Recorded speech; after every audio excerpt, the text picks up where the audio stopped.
La deuxième partie de la guerre de Cent Ans, 1392-1453.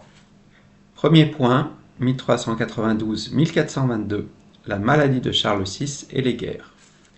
En 1380, Charles VI succède à son père Charles V, mais en 1392, il sombre dans la folie, pour 30 ans. Du coup, la domination du Conseil royal, l'exercice du pouvoir est disputé entre ses oncles, Philippe le Hardi et Jean de Berry en particulier, qui ont reçu en apanage d'importantes principautés.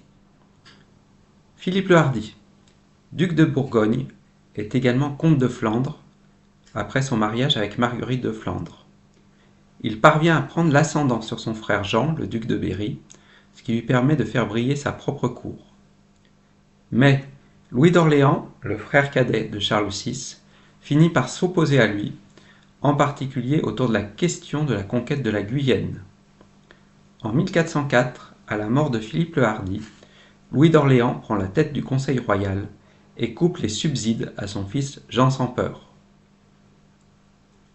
En 1407, Jean sans Peur réplique et fait assassiner Louis d'Orléans. Il justifie son acte devant la cour royale en le présentant comme coupable de lèse-majesté. Le conflit avec la famille d'Orléans est désormais inévitable. Le fils de Louis d'Orléans, Charles, épouse la petite-fille du duc de Berry, la fille de Bernard VIII d'Armagnac, d'où le nom du parti Armagnac qui s'oppose au parti bourguignon.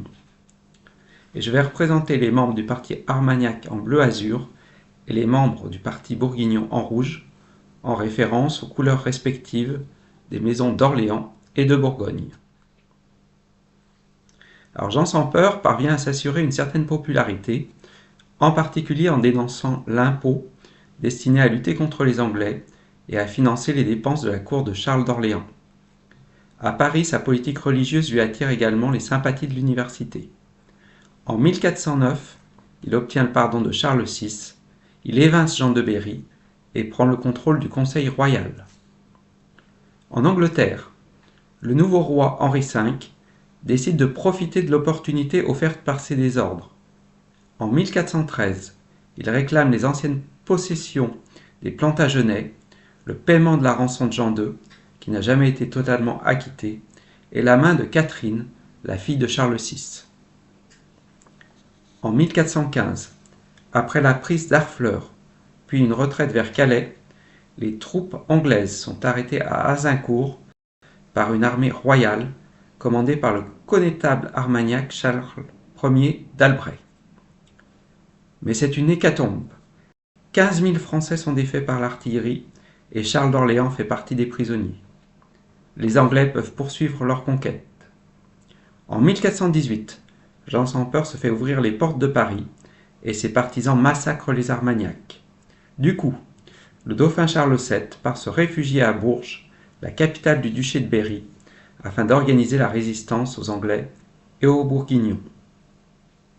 En 1419, le dauphin organise une conciliation avec Jean sans Peur à Montereau, mais l'entrevue dégénère en rixe et Jean sans Peur est tué par des soldats du dauphin.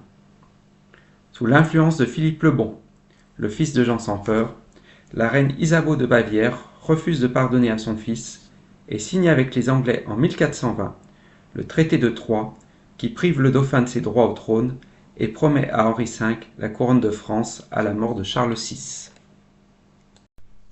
La France est désormais divisée, avec au nord de la Loire la France anglaise et au sud la France delphinale, c'est-à-dire du dauphin. En 1422, le décès de Charles VI et d'Henri V donne la double couronne anglaise et française à Henri VI, qui n'est âgé que de 10 mois. Philippe le Bon et le duc de Bretagne, Jean V, profitent de cette situation pour prendre une quasi-indépendance et multiplier les contrats d'alliance afin de s'assurer le soutien de leur noblesse. Pourtant, c'est à partir de ce moment que la situation se retourne au profit de Charles VII, pour plusieurs raisons. Il faut d'abord mentionner la figure de Jeanne d'Arc, qui se présente comme une envoyée de Dieu. Elle galvanise les troupes du dauphin qui reprennent Orléans et convainc le roi de se faire sacrer à Reims, territoire pourtant contrôlé par les Bourguignons. Elle sert ainsi la renommée de Charles VII et du parti Armagnac, qui l'utilise pour sa propagande. Cependant, elle échoue à reprendre Paris et capturée par un capitaine bourguignon en 1430, elle est rendue aux Anglais puis brûlée, après un procès pour hérésie et sorcellerie, à Rouen en 1431. Une autre raison importante à la Reconquête est le retournement d'alliance de Philippe le Bon, le fils de Jean sans peur. La guerre commence à peser sur l'économie de ses principautés et l'alliance anglaise ne lui apporte pas de réels bénéfices. Il décide du coup de négocier une paix séparée avec Charles VII en 1435. Privés de son soutien, les Anglais apparaissent désormais comme des occupants au nord du royaume de France. Des bandes de soldats hors de contrôle, surnommés les écorcheurs, pillent et terrorisent les populations. Le souci de rétablir l'ordre facilite le retour de l'autorité royale et un impôt régulier qui est accepté en Languedoc en 1436, puis en Languedoc l'année suivante. Il permet de renflouer le trésor et de rétablir une monnaie stable. À l'intérieur du royaume, Charles VII doit cependant faire face à une fronde des princes, mécontents de ses réformes ou frustrés par sa politique conciliatrice avec les Bourguignons.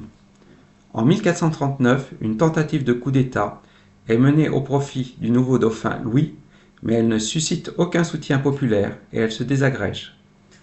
L'un des meneurs, Jean d'Alençon, est arrêté puis condamné en 1456, mais dans l'ensemble, le roi joue l'apaisement.